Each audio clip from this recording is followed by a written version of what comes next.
Zoology BSc third final year इकाई 1 प्रश्न 10 निम्नलिखित पर टिप्पणी लिखिए। 1 मरु क्रमांक 0 शेयर, 2 जल क्रमांक हाइड्रोस्फीयर। आपके सामने एक बड़ा सा रेड बटन है। हाँ, है। हाँ, दबा दिया, आगे बोलो। उत्तर पारिस्थितिक अनुक्रमण, इकोलॉजिकल सक्सेशन अथवा समुदाय का विकास, ग्रोथ ऑफ कम्युनिटी। यह किसी समुदाय के परिवर्तित होने की क्रमिक विधि है अथवा यह विभिन्न समुदायों का क्रम है जो कि किसी क्षेत्र में एक के बाद एक पाई जाती है। अंतिम अथवा स्थिर समुदाय को चरम अवस्था क्लाइमेक्स स्टेज कहते हैं। यह 2 प्रकार की होती हैं। प्राथमिक अनुक्रमण प्राइमरी सक्सेशन, भूमि खोद कर नए तालाब के बनाने पर उत्पन्न विभिन्न समुदाय प्राथमिक अनुक्रमण को प्रदर्शित करती हैं। भूमि खोद कर बनाए गए तालाब में पानी भरने पर सर्वप्रथम एल्गी अकोशिकीय जीवधारी उत्पन्न होते हैं। फिर तालाब के चारों ओर वनस्पतियां उगाती हैं और उससे तालाब का क्षेत्र छोटा हो जाता है। इस समय तालाब में कुछ कीड़े एवं गैस्ट्रोपोड्स पैदा हो जाते हैं। कई वर्षों बाद जब तालाब में खूब पानी तथा वनस्पतियां होती हैं तब उसमें मछलियां, मेढक, सर्प आदि उत्पन्न हो जाते हैं। इसी समय तालाब के तल में मसल्स, वार्म्स और तल पर रहने वाली मछलियां पैदा हो जाती हैं। इस प्रकार विकसित समुदाय तालाब समुदाय पॉन्ड कम्युनिटी का क्लाइमेक्स बनाती हैं। द्वितीयक अनुक्रमण सेकेंडरी सक्सेशन, उपर्युक्त प्रकार से बने तालाब में यदि धीरे धीरे कई वर्षों में वर्षा के जल के साथ मिट्टी आती जाती है तथा वह पूरी तरह भरकर पहले दलदली भूमि तथा फिर यह भूमि में परिवर्तित हो जाता है। इस स्थल पर अब स्थलीय समुदाय टेरेस्ट्रियल कम्युनिटी उत्पन्न हो जाती है। अतः यह स्पष्ट है कि प्रत्येक स्थिर समुदाय के पीछे एक लंबा इतिहास है तथा यह क्रमिक विकास के बाद बनी है। विभिन्न प्रकार के पारिस्थितिक अनुक्रम, different types of ecological succession. 1 मरु क्रमांक 0 शेयर, यह अनुक्रम उन स्थानों पर मिलता है जहां पानी की बहुत कमी होती है, जैसे रेगिस्तान, ढलानें, नग्न पहाड़ियां, रेतीले मैदान आदि होते हैं। इस अनुक्रम में निम्नांकित अवस्थाएं होती हैं। 1 क्रस्टोज लाइकेन अवस्था, crustose lichen stage.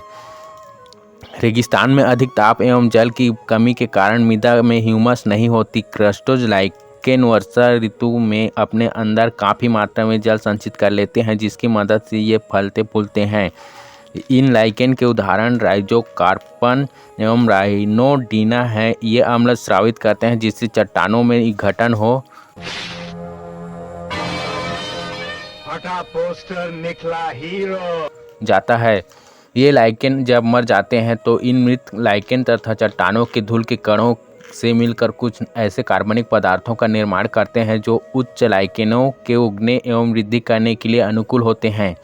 बिफोलियोज lichen, crustose lichen के बाद डर्मेटोकार्पोन, पार्मेलिया अम्बिलिकाना आदि उच्च लाइकेन उग आते हैं। चट्टानों की दरारें में कुछ मकड़ी एवं माइट्स भी पैदा हो जाती हैं। इस चट्टानों के कण, धूल के कण तथा उच्च श्रेणी के लाइकेन के मृत शरीर से प्राप्त कार्बनिक पदार्थ तीनों मिलकर ह्यूमस का निर्माण करते हैं जो एक परत के रूप में चट्टान पर जम जाती है।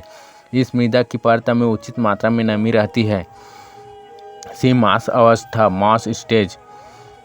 ह्यूमस की परत में पहले टार्टुला, ग्रीमिया, ब्रियम, बारफुला आदि पौधे उगते हैं। उसके पश्चात कुछ मास इस परत में उग आते हैं जिनमें पॉलीट्राइकस, फ्यूनेरिया, स्फैग्नम आदि मास उग आते हैं। इस पौधों के साथ साथ कुछ स्प्रिंग टेल्स, मकड़ियाँ, स्पाइडर्स एवं माइट्स भी उत्पन्न हो जाते हैं। बाप का, दादा का, भाई का, सबका बदला लेकर फैजल। डी शाकीय अवस्था, हर्बिसियस स्टेज। मांस के पौधों द्वारा और अधिक चट्टानें विखंडित होती हैं जिससे टूटे हुए चट्टानों के कण, धूल के कण तथा मृत पौधों के शरीर आदि मिलकर मिट्टी की कई मोटी परत बनाती हैं। यह मिट्टी शाकीय पौधों के लिए विकसित होने के लिए अनुकूलतम होती हैं। यहाँ एड्रोपोगान तथा ब्रूम स्टेज नामक घास प्रमुख रूप से उगती हैं। इन घासों की जड़ों द्वारा भी चट्टानों का विखंडन होता रहता है जिससे लगातार ह्यूमस की परतें बनती रहती हैं। ये छुप अवस्था, श्रब स्टेज। ह्यूमस की कई परतें बन जाने के बाद मिट्टी इस योग्य हो जाती है कि उसमें झाड़ियाँ उग सकें। अतः इस मिट्टी में झाड़ियाँ उग आती हैं जो मुख्यतः प्रोजोपिस, कैपारिस, जिजीफस तथा अकेसिया आदि होती हैं। इन वनस्पतियों के साथ साथ कुछ कीट, एक्सिनिड्स, रेप्टाइल्स एवं मैमल्स भी झाड़ियों में रहने लगते हैं। एप चरम अवस्था क्लाइमेक्स स्टेज। झाड़ियों के उगने के साथ साथ मृदा में ह्यूमस की मात्रा और अधिक बढ़ जाती है तथा वह काफ़ी मोटी हो जाती है। ऐसी मिट्टी काष्ठीय वृक्षों के उगने के लिए बहुत उपयोगी होती है। अतः अब इस मिट्टी में पहले दूर दूर छितरे हुए वृक्ष उगते हैं तथा फिर वे घने वनों का रूप ले लेते हैं। यह इस अनुक्रम की अंतिम अवस्था है। लेकिन मेरी माँ ने मुझे यह सिखाया कि हालात को अपना गुलाम बनाओ। गुलाम बनोगे तो कुत्ता समझकर लात मारेगी दुनिया, और गुलाम बनाओगे तो शेर समझकर सलाम कर। 2 जलक्रमण हाइड्रोसियर।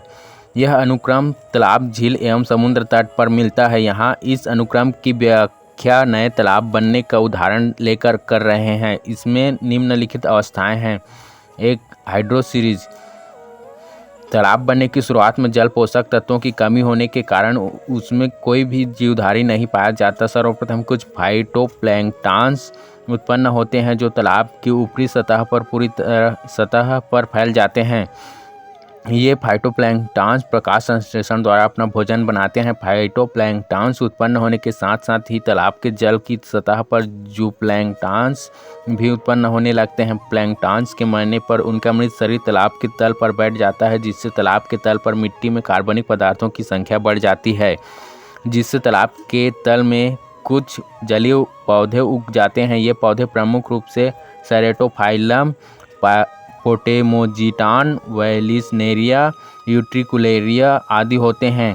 प्लैंक्टन्स एवं जलीय पौधों के मरने से तालाब में निरंतर पोषक पदार्थ बढ़ते रहते हैं और ताल उतला हो जाता है। ये देख, असली असली 50 तोला कितना? 50 तोला। 2. फ्लोटिंग अवस्था फ्लोटिंग स्टेज। जब तालाब में लगभग 6-7 फीट पानी हो जाता है तब कुछ ऐसे पौधे उग आते हैं जिसकी जड़ें कीचड़ में धंसी रहती हैं तथा शेष भाग पानी में तैरता रहता है, जैसे टापा, नीलम्बियम, मोनोकेरिया आदि। कुछ दिनों बाद वेल्फिया, एजोला, लेमना आदि स्वतंत्र रूप से जल की सतह पर तैरने वाले पौधे तालाब में उगाते हैं। 3. रीड स्वयं अवस्था रीड स्वयं स्टेज। तालाब के पानी के वाष्पीकरण, रेत, मिट्टी, नष्ट हुए कार्बनिक पदार्थों, डेड ऑर्गेनिक मैटर आदि के लगातार जमा होते रहने से तालाब का तल उतला हो जाता है तथा इसमें रीड स्वयं पौधे जैसे सैजिटेरिया, रूमैक्स, टाइफा आदि उग आते हैं तथा सतह पर तैरने वाले तथा दलदल में धंसे हुए पौधे नष्ट हो जाते हैं। कई जंतु जैसे कस्तूरी उंदूर, मस्टर्न्स, बीवर आदि विभिन्न प्रकार के पदार्थों को इस तालाब में ले आते हैं, जिससे तालाब में बहुत सारी गंद इकट्ठी होने लगती है और विभिन्न स्थानों पर टापू बनने लगते हैं। अम्मी जान कहती थी, कोई धंधा छोटा नहीं होता और धंधे से बड़ा कोई धर्म नहीं होता।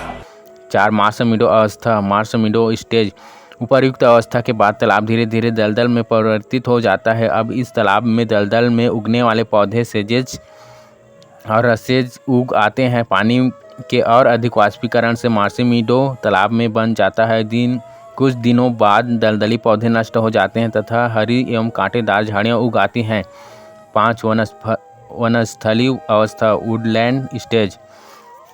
यह इस अनुक्रम की अंतिम अवस्था है जिसमें भूमि और अधिक कठोर एवं सूखी हो जाती है। विभिन्न रासायनिक परिवर्तनों के बाद मृदा भी काफ़ी मात्रा में बन जाती है, जिसमें छोटे छोटे पेड़ उग आते हैं। वृक्षों की वृद्धि होने पर पूर्ण विकसित वन बन जाता है। जैसे जैसे वनस्पतियाँ बदलती हैं वैसे वैसे जलीय जंतुओं का स्थान स्थलीय और पृष्ठवंशी जंतु ले लेते हैं। Hey, y'all, come look at this.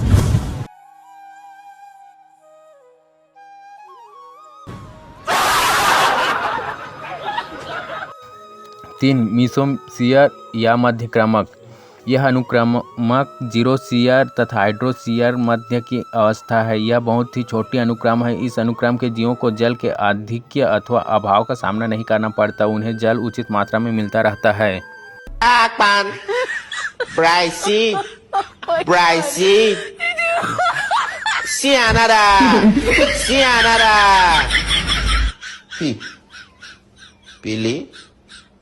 Pili Pimpini!